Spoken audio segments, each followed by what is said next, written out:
Halo semuanya, hari ini kita akan melanjutkan pelajaran kita tentang kuat arus, rapat arus, dan penghantar, masih dari buku Joseph A. Administer dan Mahmud Naffi yang merupakan Psalms Outlines untuk pelajaran elektromagnetik edisi keempat.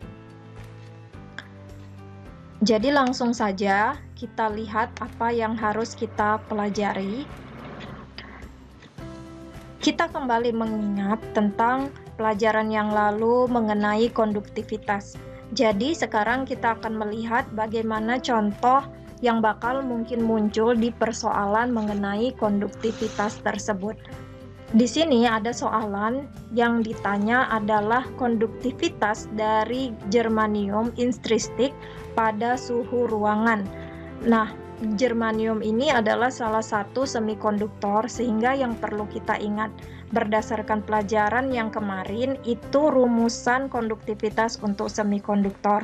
Jadi untuk semikonduktor sendiri, konduktivitasnya itu adalah rapat muatan dari elektron dikali mobilitas dari elektron ditambah rapat muatan dari hole dikali dengan mobilitas dari hole. Di sini kita mengetahui bahwa rapat muatan dari germanium pada suhu ruangan tersebut adalah 2,5 kali 10 pangkat 19 elektron hole atau elektron lubang yang berpasangan per meter kubik. Inilah yang kita sebut sebagai rho ataupun rapat muatannya.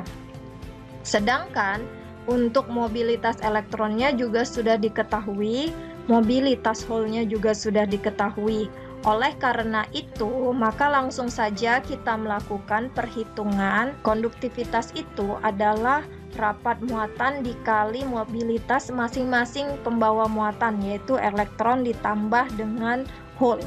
Nah, di sini yang kita ketahui, rho-nya itu adalah 2,5 kali 10 pangkat 19. Siapa? Itu adalah muatan elektron. Sehingga harus dikali lagi dengan 1,6 kali 10 pangkat 19. Ini hanya jumlah elektronnya saja. Sedangkan untuk muatannya sendiri itu adalah yang ini, yaitu muatan elektron yang sudah kita ketahui. Dikali dengan mobilitasnya, sekarang kita akan melihat tentang kuat arus listrik, karena yang sebelumnya itu kita hanya membahas tentang rapat arus listrik. Nah, jadi di sini kembali lagi kita ingat bahwa untuk rapat arus listrik sendiri kemarin kita mempergunakan rumusan tentang rapat arus konveksi, di mana muatan-muatan dapat mengalir dengan kecepatan hanyut U pada suatu permukaan yang sudah ditentukan berapa ukurannya di bawah pengaruh kuat medan listrik. Sehingga muatan-muatan yang melewati permukaan tertentu tersebut atau kita sebut sebagai rapat arus itu ada hubungannya dengan kuat medan listrik dengan rumusan J sama dengan sigma dikali dengan E. Jangan lupa sigma itu adalah konduktivitas dari muatan tersebut dan arah kecepatan hanyutnya itu berdasarkan muatan yang mengalir tersebut. Oleh karena itu, rapat arus ataupun muatan-muatan yang mengalir melewati permukaan tersebut, jika dijumlahkan secara keseluruhan pada suatu permukaan, inilah yang kita sebut sebagai kuat arus listrik atau I. Seperti yang kita lihat di sini, arah tanda panah itu menunjukkan rapat arus yang melewati permukaan S. Nah, permukaan S ini dapat kita tentukan luasnya berapa dengan mengambil titik sampel DS. Kalau DS ini kemudian menjadi integral dari rapat arus yang mengalir ini, maka itulah yang kita sebut sebagai kuat arus ataupun I. Jadi kuat arus atau I itu adalah hasil integrasi dari rapat arus pada suatu permukaan S. Kalau dibahasakan secara matematika, kira-kira seperti ini. Pada sampel itu kuat arusnya atau DI-nya adalah rapat arus yang mengalir pada sampel tersebut dikali dengan si luas sampel tersebut. Sehingga kalau secara keseluruhan atau totalnya, kuat arus itu adalah integrasi dari rapat arus terhadap permukaan yang dilaluinya. Nah, jangan lupa integralnya di sini yang dipergunakan adalah integral permukaan. Untuk lebih jelasnya, mari kita lihat contoh soalnya. Jadi di sini yang ditanya adalah berapa arus yang mengalir pada suatu kabel berbentuk sirkular yang ditunjukkan pada gambar ini yang memiliki rapat arus yang diberikan oleh persamaan ini, di mana jari-jari dari kabel tersebut adalah 2 mm. Nah, seperti yang kita ketahui, yang pertama kita harus mengetahui arah dari rapat arus tersebut. Jadi pada suatu kabel kita bisa andaikan rapat arus yang mengalir itu pada arah Z seperti ini. Nah, lalu di sini kita ambil sampelnya seperti yang tadi, kita ambil titik sampel di mana DS itu karena kita berada pada kabel yang berbentuk sirkular, maka koordinat yang kita pakai adalah koordinat silinder. Dengan komponennya untuk bagian yang ini, DS-nya itu adalah R, DR, DP pada arah AZ, karena A-nya itu berarah ke Z. Dan jangan lupa, ini terdiri dari komponen melengkung R, DP, dan komponen yang radial atau DR. Sehingga inilah nanti yang kita pergunakan pada rumusan. Lalu langsung saja kita masukkan ke dalam rumusan kita, di mana J-nya itu diberikan pada soal. Jadi rumusan yang sebelumnya kita mengetahui bahwa untuk sampel, kuat arusnya itu adalah rapat arus yang melalui sampel tersebut dikali dengan luas permukaan sampel tersebut. Atau dengan kata lain, secara total kuat arusnya itu sama dengan integrasi dari J terhadap DS. Ingat, J-nya di sini itu adalah diberikan di soal 15 kali 1 dikurang E pangkat minus 1000 R pada arah AZ, kemudian dikali dengan DS-nya. DS yang dipilih yang sudah kita analisa tadi itu adalah RDR DP pada arah AZ. Karena AZ didotkan dengan AZ maka hasilnya 1. Lalu di sini integralnya itu memiliki batas. Jadi batasnya itu apa? Itu kita lihat terhadap apa dia diintegralkan. Di sini di yang pertama dia diintegralkan terhadap DR. Nah, untuk DR sendiri jari-jarinya adalah 2 mm, berarti dia diintegralkan dari 0 sampai 0,002 meter. Kenapa? Karena kita harus mengingat satuan yang dipergunakan di sini itu adalah satuan SI. Jadi satuannya harus disamakan. Nah, lalu untuk DP-nya sendiri itu adalah satu lingkaran yang membentuk permukaan ini. Oleh sebab itu, dia bermula dari 0 sampai 2pi. Nah, ini kalau kalian cari hasilnya itu adalah 0,133 mA. Selanjutnya, kita akan masuk ke hambatan. Nah, kalau yang lalu kita sudah mempelajari tentang beda potensial, kemudian juga kuat arus listrik barusan, maka satu lagi besaran fisis elektris yang sering kita pergunakan itu hambatan yang memiliki hubungan dengan kuat arus dan juga beda potensial. Ingat, yang disebut sebagai potensial listrik itu adalah usaha untuk memindahkan muatan dari satu titik ke titik yang lainnya. Artinya, jika ada dua titik yang berbeda potensialnya, maka kemungkinan besar muatan-muatan tersebut akan berpindah dari satu titik ke titik yang lain pada daerah yang ditentukan itu. Oke, jadi langsung saja kita lihat di sini. Seandainya kita mempunyai suatu bahan yang bersifat konduktif, artinya apa? Akan ada elektron-elektron bebas yang dapat bergerak dari satu titik ke titik yang lainnya, di mana bahan konduktif tersebut itu memiliki luas permukaan A dan juga dia memiliki panjang L.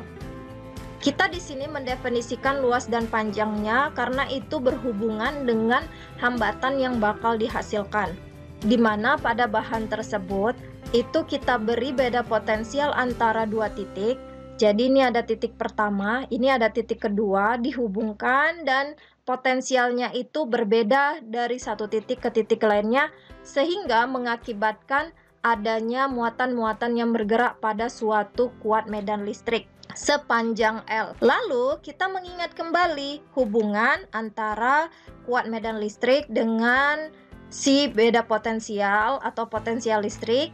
Nah, jadi kalau misalnya kita ingat kembali, sebenarnya V itu adalah integral dari E dl. Oleh sebab itu, E atau kuat medan listrik itu sama dengan V dibagi dengan L, di mana L itu adalah jarak yang dilalui oleh si muatan tersebut. Kalau titiknya antara satu dengan yang lainnya seperti ini, maka L-nya itu didefinisikan oleh panjangnya yang L ini. Dan kita mengingat kembali bahwa yang lalu berdasarkan konsep arus konveksi, kita mendapati bahwa rapat arus itu sama dengan konduktivitas dikali dengan kuat medan listrik. Sehingga kalau dua persamaan ini kita gabungkan, maka kita mendapatkan rumusan baru bahwa rapat arus itu sama dengan konduktivitas dikali dengan potensial listrik dibagi dengan berapa jarak yang dilalui muatan tersebut.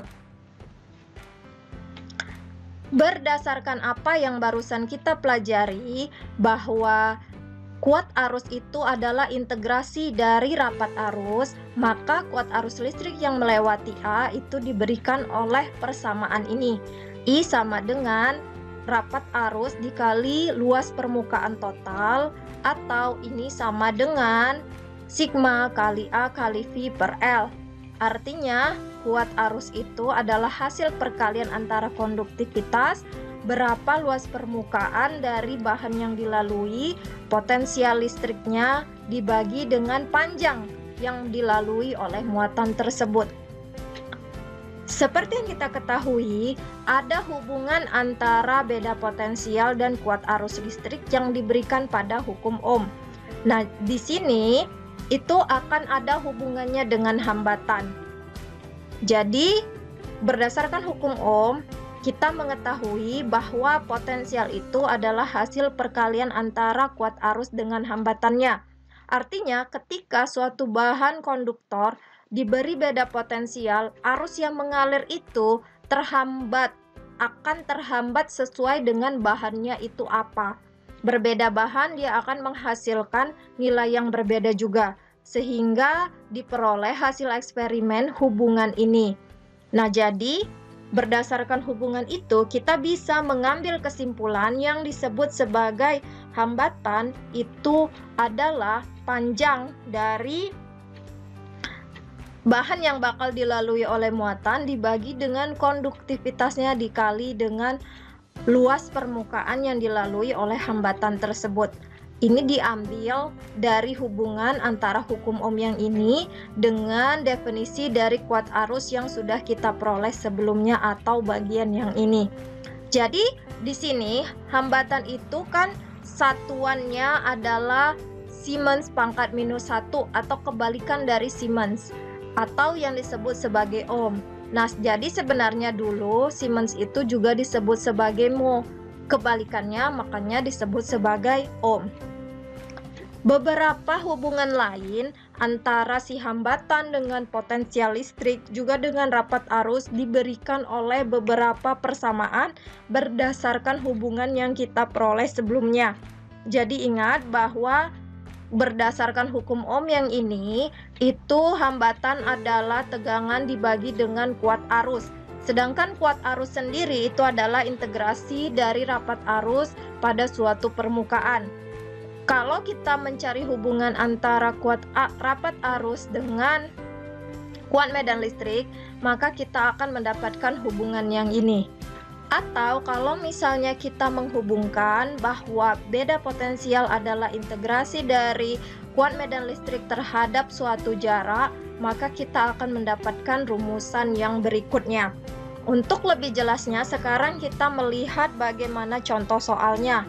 Di sini yang ditanya itu adalah berapa resistansi antara bagian dalam, yaitu bagian yang ditunjuk ini, dengan bagian luar yang ditunjuk ini untuk material yang berupa perak, di mana konduktivitasnya adalah 6,17 kali 10 pangkat 7 Siemen per meter. Sedangkan rumusan untuk rapat arus dan kuat medan listriknya sudah diberikan.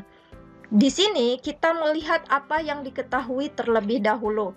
Yang diketahui adalah rapat arus dan kuat medan listrik. Sehingga salah satu hubungan yang bisa kita pergunakan itu adalah hubungan yang diberikan oleh persamaan ini. Karena tadi kita mempunyai beberapa persamaan untuk mencari resistansi. Tapi yang kita pakai adalah yang ada di soal, yaitu yang diberikan oleh persamaan ini. Sekarang tinggal kita masukkan saja. Pertama sekali kita lihat dulu DL-nya itu apa. Kalau arahnya seperti ini, dan bentuk bahannya berbentuk seperti ini, artinya di sini kita mempergunakan koordinat silinder. Ingat, kita mempergunakan koordinat silinder karena bentuknya itu seperti ini.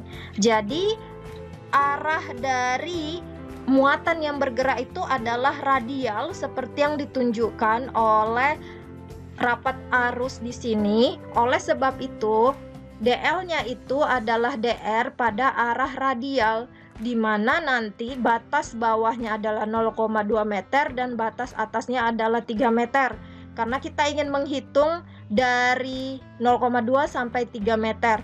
Lalu untuk DS-nya sendiri, ingat masih dalam koordinat silinder, tapi berbeda dengan contoh yang barusan kita lihat. Untuk ini yang dilalui oleh si rapat arus itu adalah yang diarsir ini. Bagian yang diarsir ini terdiri dari dua bagian, yaitu bagian yang melengkung ini itu kita sebut sebagai RDP, dan bagian yang vertikal ini itu kita sebut sebagai DZ. Arahnya adalah juga radial atau AR. Oke, jadi karena semua sudah diketahui, langsung saja kita masukkan ke dalam rumusannya. Tapi ingat, Pi-nya di sini itu adalah 5 derajat. Kita tidak mempergunakan satuan derajat, melainkan satuan radian. Seperti yang kalian ketahui yang lalu kita pakai pi atau 2pi itu adalah satuan radian. Oleh sebab itu di sini batasnya juga dalam satuan radian. Nah, jadi kita masukkan semua yang kita ketahui, E-nya kita masukkan, DL-nya kita masukkan, kemudian DS-nya juga kita masukkan, dan batasannya itu kita lihat. Kalau DL-nya atau jarak yang dilalui itu kan dari R sama dengan 0,2 sampai dengan 3, maka itulah menjadi jarak kita. Nah, sedangkan untuk DS-nya sendiri atau luas permukaan yang bakal dilampaui oleh si rapat arus tadi itu diberikan dengan sudut dari 0 sampai 5 derajat atau 0 sampai 0,0873, sedangkan ketinggiannya itu dari 0 sampai 0,5 meter. 0 sampai 0,05 meter. Dan ini bisa kalian cari sendiri sehingga nanti hasil akhirnya adalah 10,1 mikroohm. Oke, jadi seperti itu contoh soal cara mencari hambatan. Ingat bahwa ada rumusan selain ini untuk mencari hambatan. Jadi selain dengan mempergunakan hukum Ohm, kita juga bisa mempergunakan rumusan yang lainnya.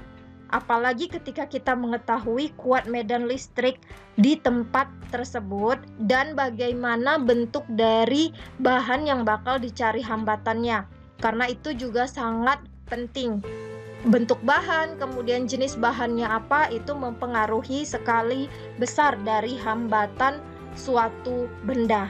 Jadi sampai di sini untuk pelajaran yang berikutnya itu akan dilanjutkan setelah mid semester.